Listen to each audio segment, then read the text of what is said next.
T V programme پہ جاتے تھے، جو بھی جاتا تھا پہلے بیٹھ کے انگریزی بولتا تھا کہ میں انلائٹن ماڈریٹ ہوں، پھر اردو شروع کرتا تھا. یعنی ایک ملک کی عزت نفس ہی ختم کر کے رکھتے کہ ہمیں اپنے آپ سے شرم آنے شروع ہو گئی کہ جی ہم پتہ نہیں دہشت گرد ہیں. اور اسپیکر صاحب، ہمیں یہ سمجھ لینا چاہیے کہ جب، پھر سے میں ریپیٹ کرتا ہوں، جو قوم اپنی عزت نہیں کرتی دنیا اس کی عزت نہیں کرتی. ہمیں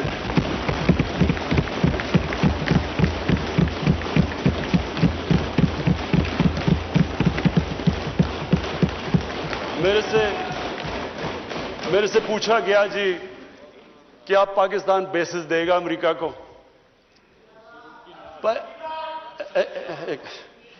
دیکھیں، میں اگلا سوال تو اسے یہ پوچھوں کہ جب ہم نے اتنی سروس دی، 70,000 لوگ ہمارے گئے، $150 ارب ہم نے اپنے ملک کا نقصان کر دیا، کیا انہوں نے ہماری تعریف کی؟ کیا انہوں نے ایکنالج کیا کہ کتنی قربانی دیا پاکستان نے؟ کوئی دنیا میں ملک ہے جس نے کسی اور کے لیے اتنی قربانی دیا؟ انہوں نے الٹا برا بھلا کہا، دوگلے ہو تم. انہوں نے کہا جی افغانستان میں دوگلی گیم کر، افغانستان کی جنگ نہیں جیت رہا، وہ بھی ہمارے پر ڈال دیا. یعنی بجائے کہ اپریشیٹ کرنا، الٹا پاکستان کو برا بھلا کہا گیا. تو اسپیکر صاحب، اس سے ہم نے ایک سبق سیکھا، کبھی اس قوم نے کسی کے لیے کسی خوف سے ہم نے اپنی ساورنٹی کے اوپر کمپرومائز نہیں کرنا.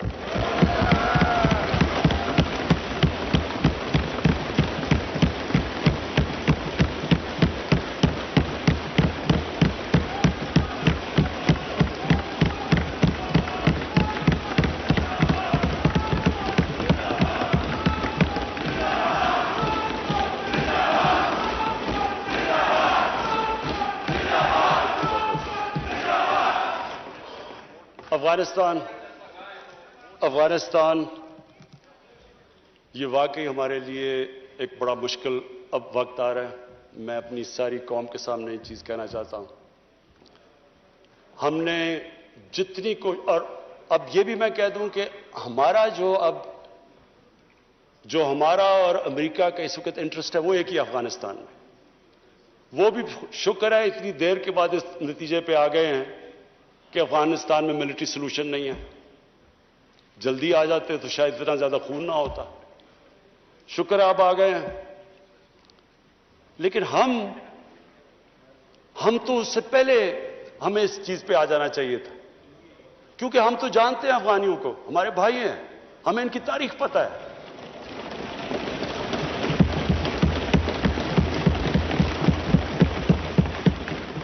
کبھی افغانستان نے باہر سے انٹرفیئرنس ایکسیپٹ نہیں کی، چاہے وہ انگریزوں کا دیکھ لیتے 19 سینچری میں، چاہے روسیوں کا دیکھ لیں، سوویٹس کا، اور چاہے یہ جو اتنی لمبی ساری امریکہ کی تاریخ میں سب سے بڑی جنگ کے بعد وہ بھی اس نتیجے پہ پہنچ گئے کہ کوئی ملٹری سلوشن نہیں تھا. ہمیں اگر ہم پرو ایکٹیو ہوتے، ہم اس وقت ایک خوددار حکومت کھڑی ہو کے کہتی کہ یہ آپ بالکل غلط کر رہے ہیں، اگر ہم کرتے ہم ان کو بچا لیتے، ادھر سے بھی خون کو بچا لیتے جو ہوا ہے وہاں افغانیوں کا، اور دوسری طرف ان کو بھی ایک بہتر ٹائم پہ یہ نکل سکتے تھے. اب ہوا کیا ہے کہ انہوں نے جب فیصلہ کیا کہ جی کوئی ملٹری سلوشن نہیں ہے، ایگزٹ ڈیٹ دے دی کہ ہم جا رہے ہیں. اب جب وہ جا رہے ہیں تو پاکستان کو کہہ رہے ہیں کہ جی کسی طرح اب ان کو ٹیبل پہ لے آؤ. ہمارے پاس کیا لیوریج ہے ان کو ٹیبل پہ نہ سوائے کہ ان کے کوئی خاندان یہاں بسے ہوئے ہیں؟ کیا ان کے خاندانوں کو پکڑ کے جیلوں میں ڈال دیں؟ کیا کرے؟ اور پاکستان تو صرف ان کو کہہ سکتا ہے نا کہ ملٹری سلوشن کے اوپر اگر آپ جائیں گے تو وہاں سول وار لمبی ہو جائے گی طالبان کو، اور سول وار لمبی ہوگی، افغانستان کی بھی تباہی ہے، اور پاکستان اس کے بعد وہ ملک ہے جس کو نقصان ہوگا. لیکن اس کے بعد جب وہ ڈیٹ دے چکے ہیں، اس سے زیادہ ہم لیوریج کیا کریں؟ اور مجھے بڑا افسوس ہوتا ہے، میں پریزیڈنٹ غنی کو بھی ملا ہوں، میں ان کے افغانستان بھی گیا، ان کے یہاں بھی لیڈرز کو ملا، میں ان کو سمجھا کے یہ کہہ چکا ہوں کہ ہمارا انٹرسٹ ہے افغانستان میں اس وقت امن ہو. ہم آگے اکانومی کا سوچ رہے ہیں، ہم سینٹرل ایشیا کا سوچ رہے ہیں، ہماری ریجنل ہماری ٹائز ہیں تاجکستان کے ساتھ، ازبیکستان کے ساتھ، ریلوے ہم بن رہے ہیں، ہم تو آگے کا سوچ رہے ہیں. تو ہم تو چاہتے ہیں امن ہو. ہم نہ کوئی اسٹریٹجک ڈیپتھ چاہتے ہیں افغانستان میں.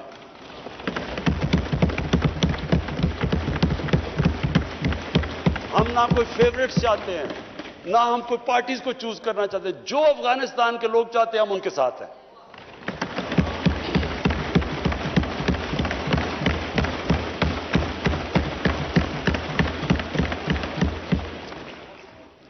تو ہم پارٹنرز ان پیس تو امریکہ کے ساتھ ہو سکتے ہیں اور ہمیشہ رہیں گے.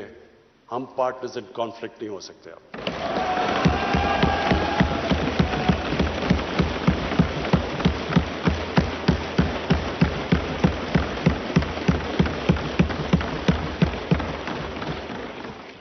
اسپیکر صاحب, اب میں صرف دو آخر میں اپیل کرنا چاہتا ہوں.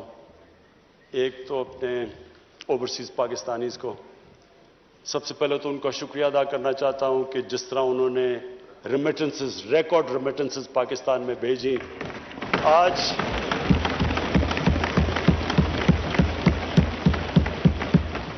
$20 ارب کا کرنٹ اکاؤنٹ جو ڈیفیسٹ آج 11 مہینے سے سرپلس میں چلا گیا ہے, وہ نہ ہوتا کہ اگر وہ اس طرح پاکستان کی مدد نہ کرتے اس مشکل وقت پہ, اور ہمیں انہوں نے جس طرح ریمیٹنسز بھیجی. آگے جو میں پرابلم دیکھ رہا ہوں, جیسے جیسے ہماری اکانومی گرو کر رہی ہے, جو پرابلم آنا ہے ہمارے کرنٹ اکاؤنٹ کے اوپر آنا ہے. یعنی کہ ہماری جیسے امپورٹس بڑھتی جائیں گی, اکانومی گرو کرتی جائے گی, تو پریشر آنا ہے ہمارے روپے کے اوپر اور کرنٹ اکاؤنٹ کے اوپر. تو شارٹ ٹرم کے اندر میں اوورسیز پاکستانیز کو یہ کہنا چاہتا ہوں کہ پاکستان یہ آپ کا ملک ہے. آپ نے دیکھ لیا کہ باہر جا کے جو بھی دنیا میں آپ باہر چلے جائیں, اپنے ملک جیسی کوئی جگہ نہیں ہے. میں نے آج بڑی ایک تکلیف دہ آج میں نے سٹوری پڑھی. کینیڈا کے اندر ایک تو پہلے پاکستانی خاندان کو انہوں نے ایک گاڑی, ان کا جو انتہا پسند تھا اس نے گاڑی چڑھا دی. اب کل میں نے پڑھا اخبار میں کہ 30-32 سال کا پاکستانی نوجوان جو وہاں گیا ہوا تھا اپنی فیملی کو لے کے, وہ اس کی آج بیان تھا, اس کو چاقو مارا انہوں نے اور وہ ہاسپٹل میں. وہی ریسسٹ, یہ جو اسلاموفوبیا کی وجہ سے جو وہاں کے ریسسٹ ہیں. تو اس نے جو سٹیٹمنٹ دی, میں صرف یہ کہنا چاہتا ہوں کہ وہ ہمارے لیے بڑی تکلیف دہ ہے. اس نے کہا کہ دیکھیں, میں تو یہاں روزی کمانے آیا تھا, اب مجھے خطرہ ہو گیا اپنی بیوی اور بچوں کو. تو یہ سارے اوورسیز پاکستانیوں کو میں آج کہنا چاہتا ہوں کہ دیکھیں,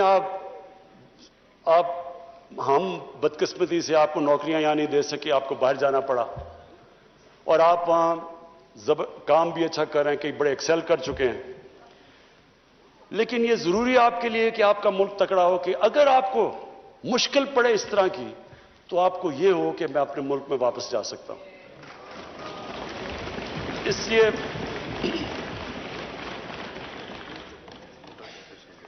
کاشف اس لڑکے کا نام تھا. تو میں یہ چاہتا ہوں کہ ہمارے اوورسیز, اب ہم پاکستان صحیح راستے پہ نکلا ہوا ہے. میں چاہتا ہوں کہ آپ پوری طرح اس ملک کی اس میں انویسٹ کریں, بزنسز کھولیں.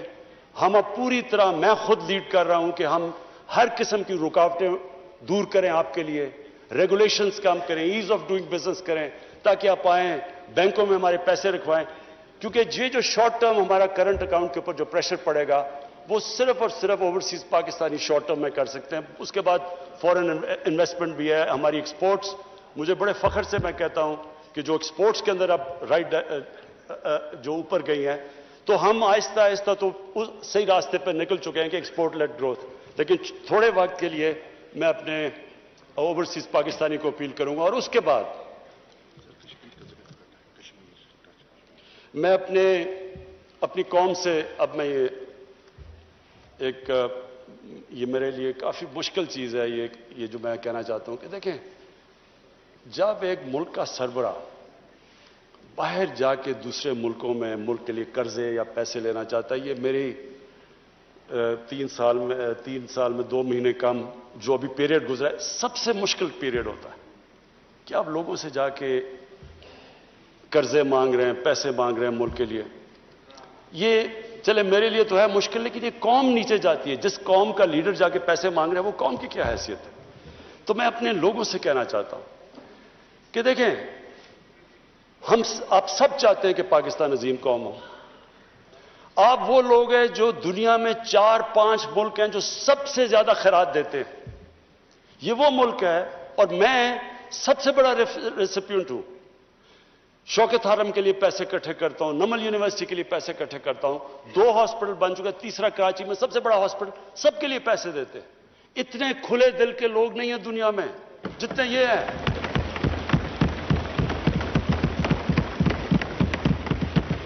لیکن اسپیکر صاحب، جب ٹیکس دینا ہوتا تو ٹیکس نہیں دیتے. دنیا میں سب سے کم ہم ٹیکس دیتے ہیں. 22 کروڑ ہماری آبادی ہے، مشکل سے 22 لاکھ لوگ ٹیکس دیتے ہیں. 22 لاکھ لوگ کیسے اٹھا سکتے ہیں بوجھ 22 کروڑ لوگوں کا؟